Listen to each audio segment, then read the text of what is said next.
headlines is essentially centered around the European discussions, recapitalizations, etc. And if you look really back to 1993, the contribution of Europe to global GDP pales in the contribution of U.S. and China. There's political capital being put behind the U.S. manufacturing complex, and not the least is the cost factor. You have a tremendous amount of good, solid capacity, particularly in the Midwest, and for the first time in probably 25 years, you have a wage parity that's equal or on top of where places like China. So it's probably the next 3 to 5 years are very exciting for manufacturing in the U.S., but again, it's not a headline that you're reading about.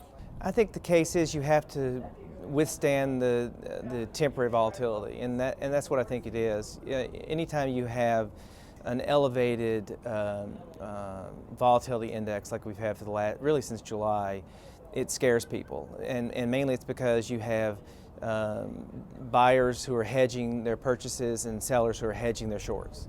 And so if with everybody hedging, volatility stays high.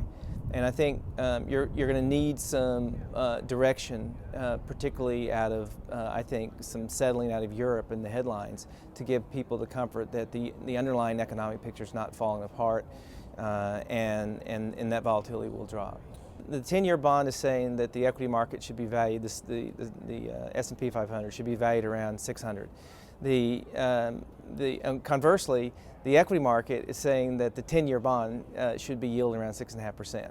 So the two asset classes can't be right. And my suspicion is, since rates are already so low, if you're looking at the 10-year, for example, there's just no place to go. And I think what we're having here is a moment where, like last year, if everybody remembers, the bond market fell apart. I think you're going to have another time where equities are more in favor.